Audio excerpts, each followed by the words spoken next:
The executive session over at 7:21. All right, we have the minutes from the October 24th meeting. Motion to approve those minutes. Yeah, that motion. Second. Second. Roll call vote. Excuse me, Mary Lou? Yes. Jim? Yes. Diane? Did you get everybody? She walked out. Okay, David? Yes. Rebecca? Yes. Record that Mrs. Spradlin left the meeting and did not vote. Nor call point of order. Pardon me? Nor call point of order. No. So, she will be declared absent from this point on. Special council meeting on October the 26th, 2016. Motion to accept those minutes. So moved. Second. Roll call vote. Jim? Yes. David? Yes. Rebecca? Yes. Mary Lou? Yes. Passed. Special council, I'll record this one the same way as the last. Special council meeting October the 27th, 2016. Minutes. Motion. You have that motion? Second. Second. Roll call vote on special council meeting October the 27th. David? Yes. Rebecca? Yes. Mary Lou? Yes. Jim? Yes. Motion carried. We do not have anyone scheduled for public comments. I thought we were, but Jack was to bring a lady to talk to us. Yeah, she couldn't make it tonight, so it'll be the next council meeting. Okay, make sure you get with Bonnie, so we do have it on the agenda. Okay. We weren't sure. All right, we'll go to department reports. Village administrator. Yes, sir, thank you. My comments are in front of you. Excuse me, don't quote me on that.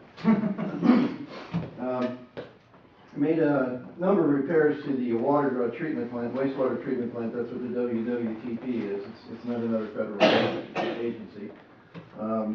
Put in a couple of limit switches, and I had the original guy that was working on the blower motors who stopped the work, came back and gave us a bill for the work that we'd owed him for a few months back. He was reluctant to give us a bill in deference to some other issues that we were having at the moment. So we got him back on track, and he's working to finish up the blowers down there. Some of you have heard me talk in the past about the biosolids building. There's some repairs that are going to probably be notable. And I have them listed out there for you. I won't bore the world with reading every one of them. A couple of the big ones, the original design in the biosolids building, that's where we press the liquids into the cake matter that we have, either Class A or Class B, and then we get rid of that. That's the output from our 300 and some thousand gallons that comes in a day.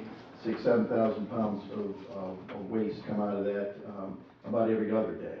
So that's the residual solids that come out. We decant all the water, treat that, and it goes out into our output. The building itself, it's the big red building, the back left side of the sewer treatment plant, has a great big screw in it, and we treat the material that comes in, we squeeze the water out, it cakes down, dries, drops in the auger, and away it goes. High-speed version of that.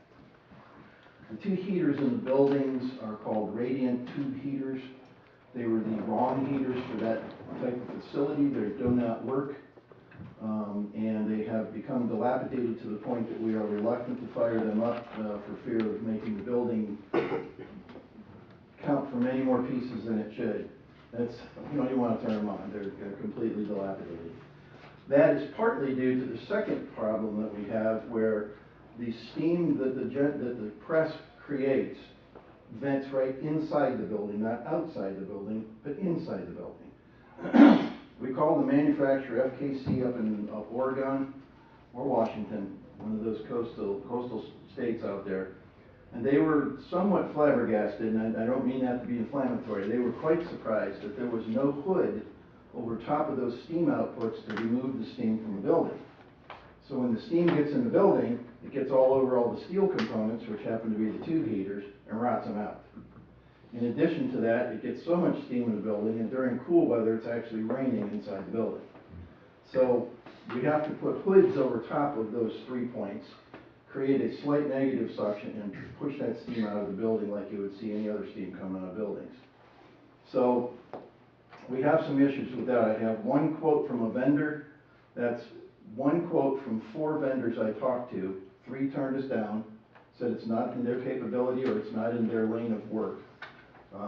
And then this is the HVAC company that's doing all the work in the new water plant, and is a big one that's recommended by JCAR and others to do this work. You'll see a number of 17,780.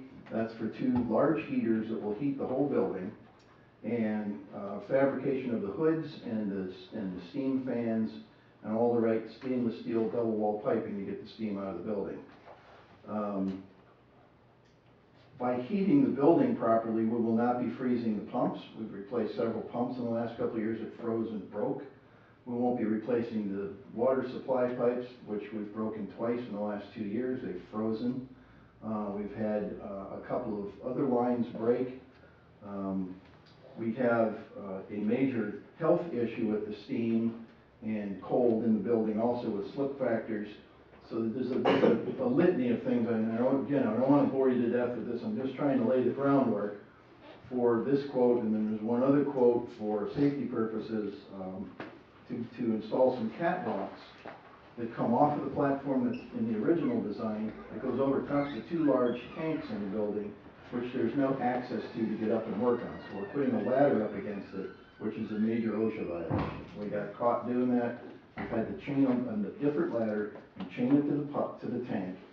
And then there's still no way for the employees to get up there safely. So I've asked them not to do that because we don't need BWC claims and injuries, and we don't want to wipe out our guys. So if you go down through there, you'll see that that's the big meat of it. The other part I think you need to know of is the waste that we do make. We need to get rid of it. We have stockpiled a little bit, which we're beyond our permit to stockpile. We now have to get rid of it in a very short period of time. So I have an application in to the Solid Waste Authority of Central Ohio. It's called SWACO. And as soon as they say okay, we're going to engage a local trucking company to get the stockpile over to them to dispose. And then once we get the stockpile down and the pad cleaning, we can handle the residual ourselves. We make about 3 tons twice a week. We have facilities, dump trucks, and the trailer that we bought specifically for that purpose, drop under the auger and haul it to SWACO ourselves. It costs $45 a ton to get rid of it. I've tried to give it away. I've tried to force it on people. I've tried to put it in Deer Creek. Don't write that down. I've tried everything I could think of to get rid of it, and we just have got no takers. I had a very large farm up in north of London that was going to take it, but we now found out that the EPA will not permit them to sell it and put it down. So that one fell through. I was going to be able to get rid of it free. Now I have to get rid of it. So the stockpile will take less than $5,000 to get rid of it. I'm going to try to do that shortly. It's not a big expense. That's 3 years worth. All right, that down here. There's about 3 years worth that we have to get rid of very shortly. And we can do it for a modicum of cost, and then we're clean. So I leave those for you to go ahead and look over the rest of the way. And I think we need to contemplate on bigger repairs, maybe in Finance Committee. I'll give you some more information. I can bring some experts in, Tom Taylor, our operator, to talk a little bit about the need and the necessity to do those things. John, is there a certain time date you need or something? Say again? A certain time date you need to get all this done, or? I would love to say right away. I don't want to push the issue, but when cold weather starts, I've got to have those heaters going. We have a secondary plan with a big salamander heater and some fans to move heat around that building. I don't want to run a salamander heater in there 24 hours a day without supervision, and I can't put somebody in there 24/7 to sit there and watch a heater get orange. So we have to put the automated heaters back in. So the biggest part of the operation of the building is the heaters and the steam removal, and the sooner I start on that, the sooner I can get Weller involved. They have to order the machines, which could take several weeks. They have to come out and fabricate the hoods and install those and get the steam out of there. That could probably be done pretty quick. It's their own tin shop that will probably do that.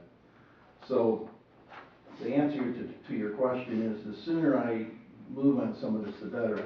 Think of dug in as many vendors as I can to try to get decent quotes on this stuff, and everyone has told me, you need these big kind of monster heaters and someone to fabricate that and blah, blah, but I don't do that. Well, thank you very much.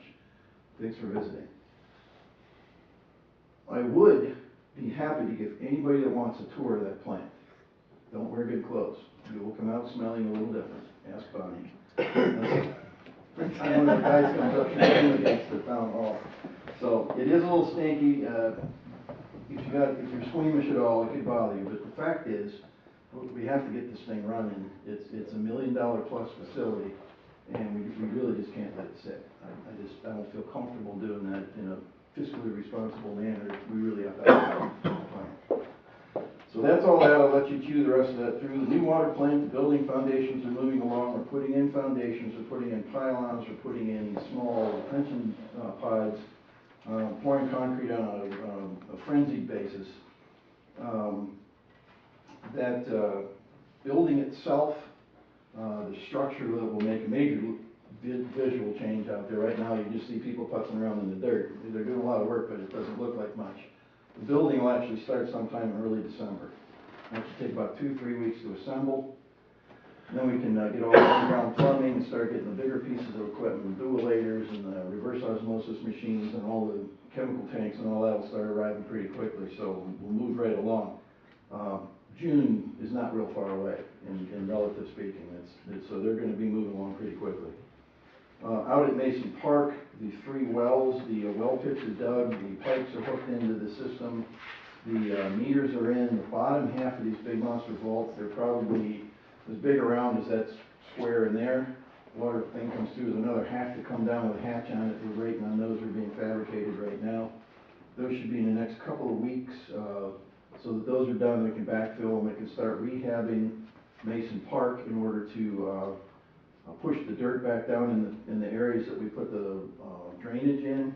We have to get that to settle a little bit. We've driven it over it with a couple of track devices to pack it in, but we want to get all that rehabbed before we start and get all that pit work done and all the fencing before we start any of the walking path.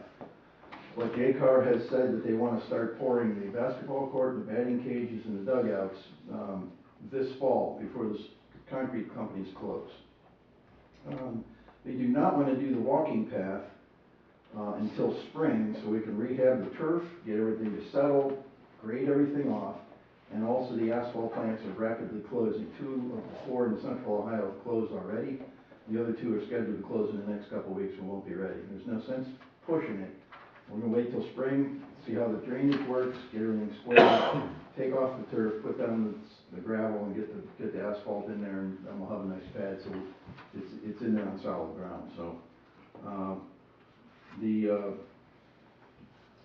plan is still June 23 of 17. I haven't seen that move yet. Okay. Current water supply, continuing the water meter installations. Still watching the water revenue. We had a major water break on Poplar Street last Monday at 11:30 at night, and by 5:30 in the morning, 3 of your highly skilled people had that thing fixed and reburied. I came out and politely stayed out of the way and watched.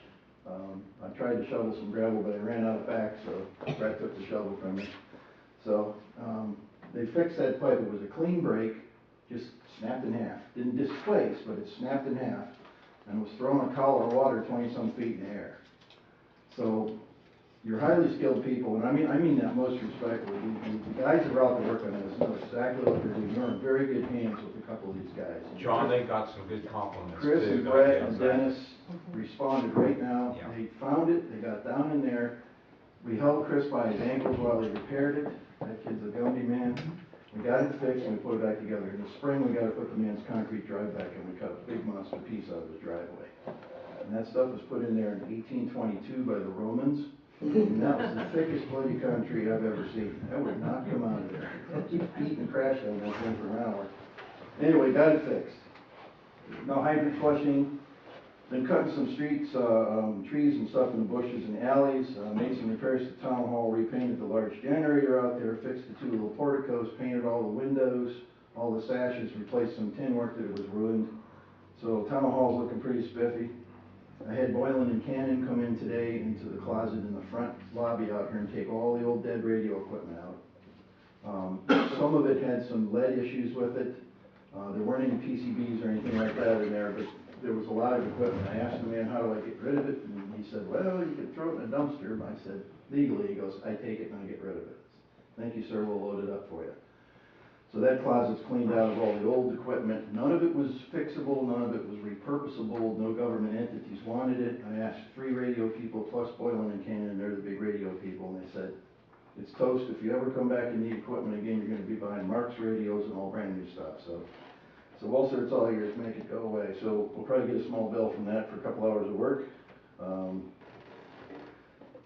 Got some potholes, we'll be running around the potholes. If you have potholes, please let me know where they are.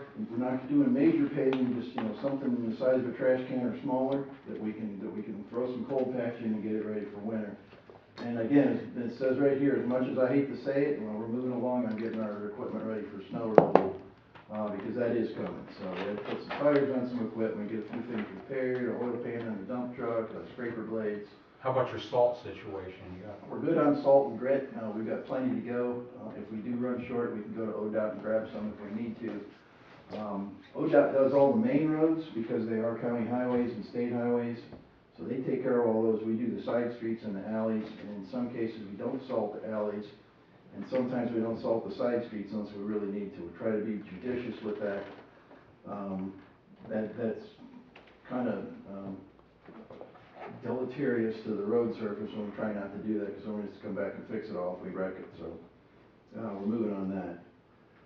We talked to the county engineer about the Cliffview pooling situation.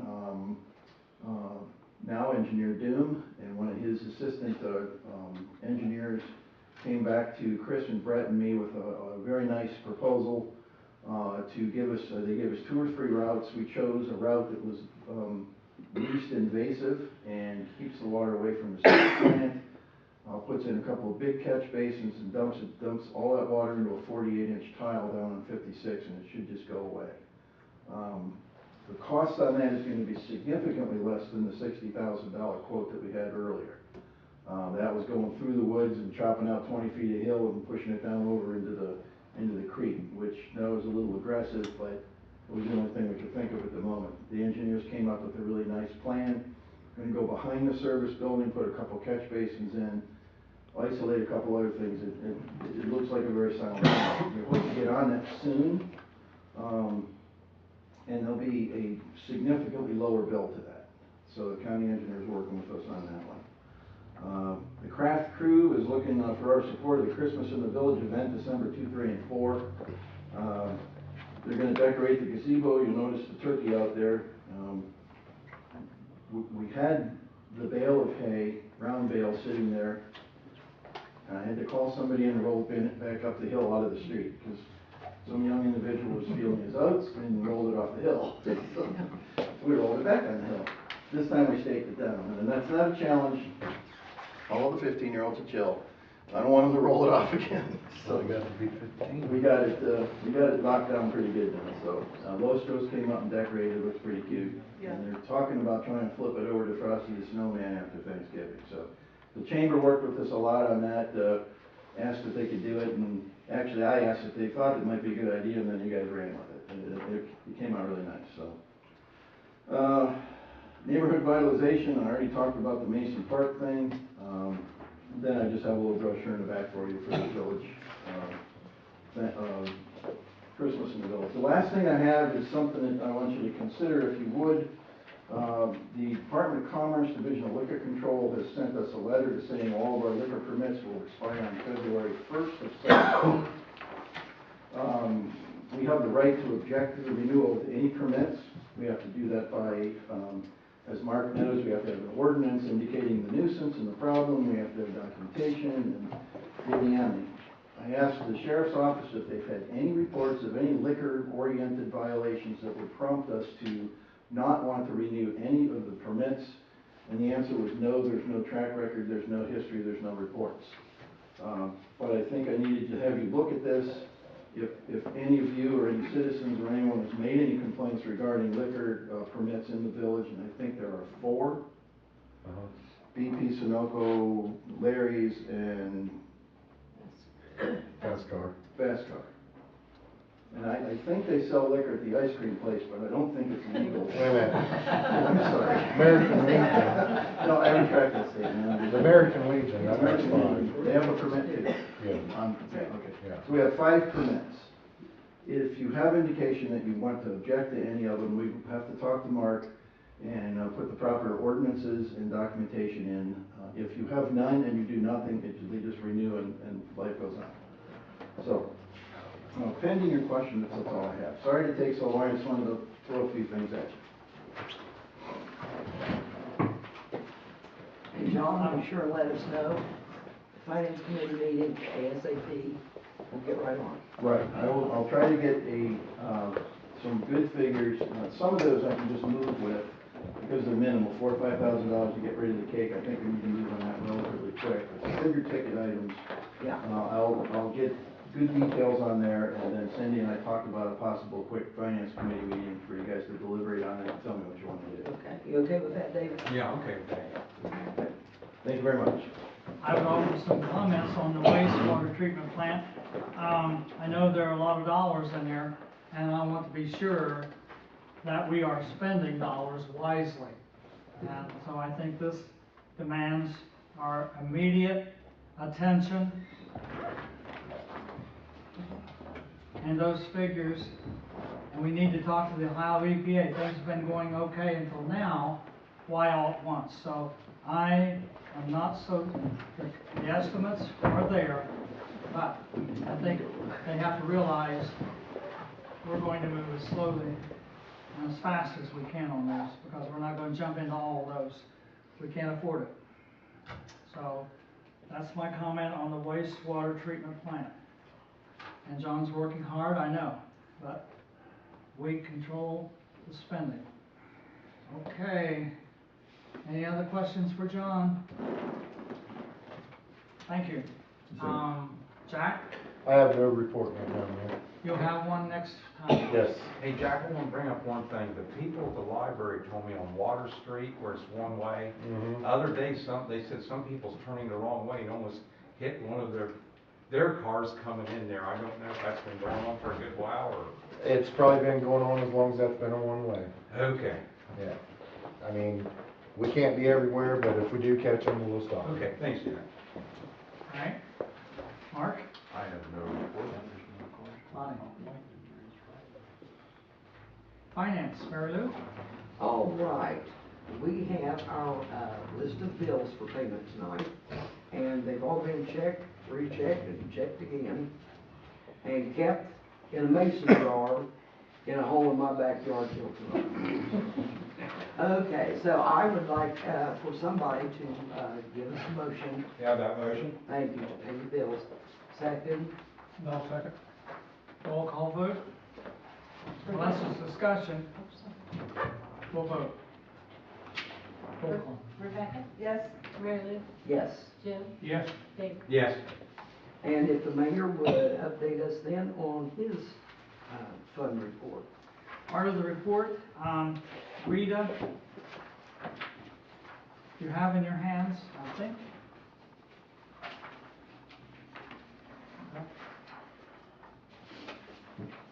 Year to date, in 2016, $608,000 from Rita income tax, compared to $528,000 for 2015 for the same period of time. So, about a 15% increase. That's good news. Any questions on the Rita report? Okay. Mary Lou has, we have a receipts listing for the month, where you have those, and you can read those in your packet. Anybody has any questions? Nice summary by fund, you have that. Anything else for finance?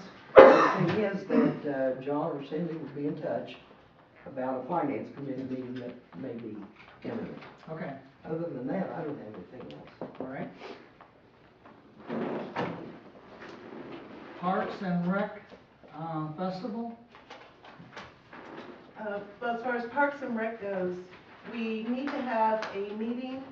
Are you available next Tuesday at 3:30, David? Yeah, I can make it for that, yeah. Okay, I'd like to schedule a meeting then a week from tomorrow at 3:30 here at Town Hall. No problem. You have the date, November What's the date on this? 22nd, 22nd? Time? three, 3:30? yeah, 3:30. 3:30, okay? So, Rebecca, you'll notify the committee, Mhm. okay? Anything else for Park and Rec? Nothing else for Parks and Rec. Okay. I'd just briefly like to say that the Park and Recs group, Jackie Dale, and parents that are involved with this, Michael Brownlee and Robert Sanford, this town could never pay them enough for all the time and the love and the effort that you guys have put into this. So I just wanted to say that. Jack is very dedicated with the kids, I gotta say that, he works with them good. Jim, fire department? Okay, we have a meeting October 26th, a short meeting, they read and approved the minutes, paid the bills, discussed some of the remodeling going on, and suspended the firefighter. And they have a levy? Yes, they did have a levy and it did pass. Okay. Any questions on, Jim, on the fire? Joint ambulance district? Okay, we had our meeting, okayed the minutes, paid the bills, went into executive session and interviewed 11 people for full-time positions. And we were able to hire 4 new ones, accepted 3 resignations, got updates on the Marks radio and body armor. Meeting was adjourned. Any questions for the committee of Next ambulance meeting, district? next meeting is December the 14th at 8 o'clock, Okay. and they're public meetings. Pleasant Township, Jim? And again, it was a short meeting, we had a meeting November 7th, approved the minutes, paid the bills, there was no old business and no new business. Questions of anyone? We're moving into the ordinance 2016-32, an ordinance to make appropriations for current expenses of the village of Mount Sterling, Madison County, Ohio, during the fiscal year ending December 31st, 2017. It's really the budget. I move we place this on second reading. Second reading, motion by Mary Lou Stiverson, second by I second. Rebecca Burns. Discussion? Roll call vote? Mary Lou? Yes. Jim? Yes? David? Yes. Rebecca? Yes. Roundtable with anyone seated at the table? Oh, I gotta bring it up, the Halloween parade was fabulous this year, and between the pets and everything, the most participation I've seen in years, it went through down the street, and, it was so good, and Rebecca on at the Dairy Priest was so good at having stuff for them. It was just a wonderful time for everybody in the village, and, Veterans Day, we honored it here in front of the town square here Friday, and and I gotta compliment Max here in the Madison Press, my uncle, Max, who has the same name, he had a nice article about the only Navy Cross winner from our Madison County area in Mount Sterling, and Max, that was a good article, just wanna give you credit for it, buddy. The Halloween parade was very, very well attended, but the Veterans Day celebration was not very well attended. Where are our priorities? That's my thoughts on that. Yes, Halloween was for the children, and that's very important too. Okay, any comment on Halloween? Yeah, I just wanted to mention about the Boole School.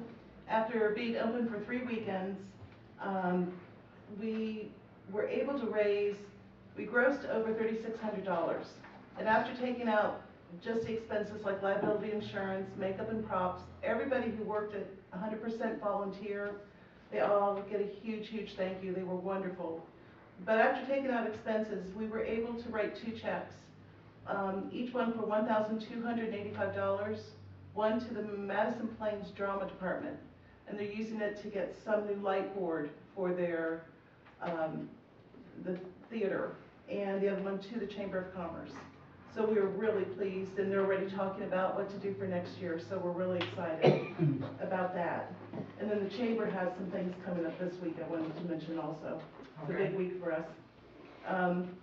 Thursday, we're doing our first business after hours at the Mount Sterling Community Center at 6 o'clock. It's a good way for all the businesses to network, meet and greet, and we're gonna have David Kell, who's the executive director of the Madison County Chamber of Commerce, talking with us there too. On Friday, we're having something called a sip and shop.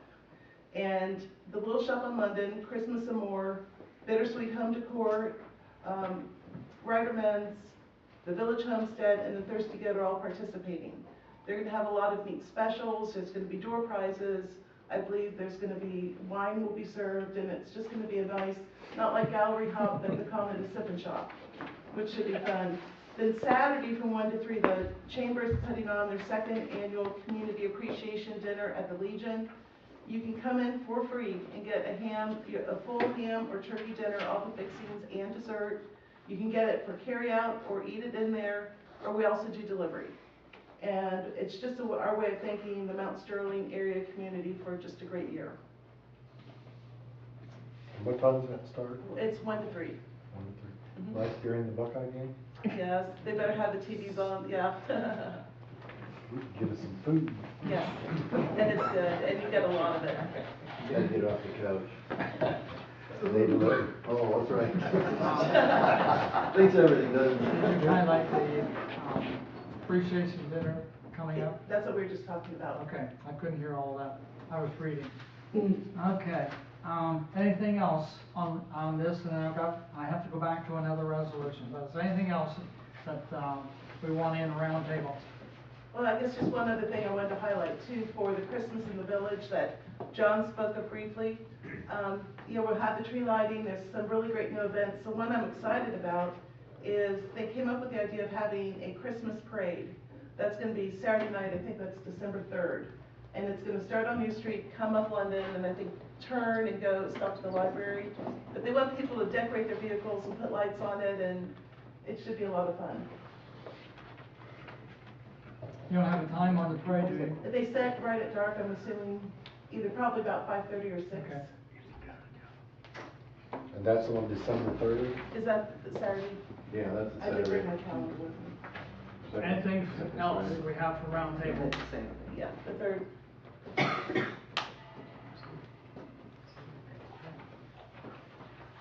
All right.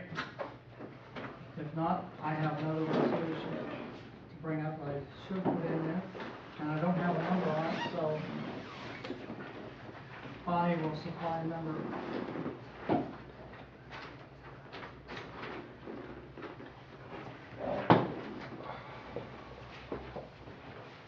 This resolution, I'm reading parts of it, whereby a resolution admonishing Councilmember Diane Spradlin for intentionally misstating facts relating to council's discussion of employee health insurance. We had a special meeting on October the 27th to address the employee health insurance needs. And there's a paragraph stating what we have cited in this resolution. We state the problem, and then we also state the explanation that was given on Facebook by Diane Spradlin, a council member. Now, after reading these, they will be available to the press. We will not issue any resolutions for you to take home. You can read them here if you like, but you will not be permitted to remove them from this building. The section, therefore, is resolved by the Council of the Village of Mount Sterling, Ohio, and we publicly admonish Councilmember Diane Spradlin for publicly misrepresenting what happened at our special council meeting regarding village employees' health insurance. Council understands Diane Spradlin's First Amendment right of free speech, but Mrs. Spradlin has a responsibility to the community to state the facts correctly. Mrs. Spradlin cannot run for public office by making untrue statements. Now, this has been prepared and is correct form by our solicitor, is that correct? Correct. This is going to be in the form of a motion, and we will record the votes. I need a motion to pass this resolution. You have a motion, sir. All right, have a second? I'll second. Second the motion. Any discussion from the council members?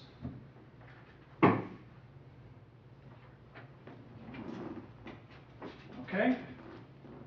We need a roll call vote, and then after the roll call vote, I have a section here for the council members to sign. We will give a copy of this to the press. The council feels that this in itself needs no explanation. Most of us, and I for one, will not give any more comment than what you have right here. And I think that's the consensus of the council. So I'm saying that, Max, you'll have a copy of this before you leave to read. Questions? Ready for the roll call vote?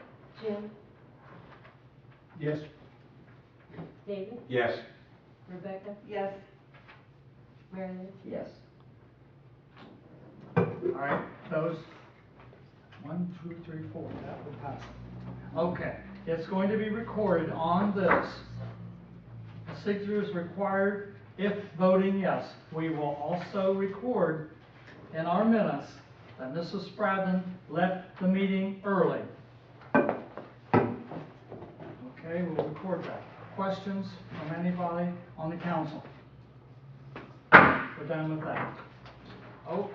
Okay, I didn't have anybody for round table. I will declare the meeting adjourned. If anyone has a public speaking question, we will entertain that question now. If not, Well, yes, come on. I just want to say there is more than one or two men that work for this village that do a great job. It takes more than 2 or 3 employees to run this Right. village. I agree with you. And I just want to make that known. We'll make that a note on the minutes. Thank you. There's one little guy in the corner back there. I said over and over and over, he was my Monroe boy. And I was teaching at Monroe, and there was a special spot for me on this young guy. We talk a lot, don't we? And I would like to say, Tammy, that without question, these council people that you see here tonight more than appreciate. We do. Yeah. Yeah, and that's the reason we took the stand. I will make a statement on this. This reflects our feeling. Okay. Thank you very much. We'll record your statement. And Jimmy's sitting back there is not one of my students either, but he's close to it. He was my next door neighbor. He was mine, and he should be in the corner. We're back in the corner. We want to have some fun in life and in council meetings, and we all know that we take a lot of verbal harassment, abuse, or whatever. But when Mary Lou can make me laugh and some of the others, we do it. Okay, anything else that you want to say for public speaking? We thank you for those of you that came. Okay, nothing else, I adjourn. Yeah.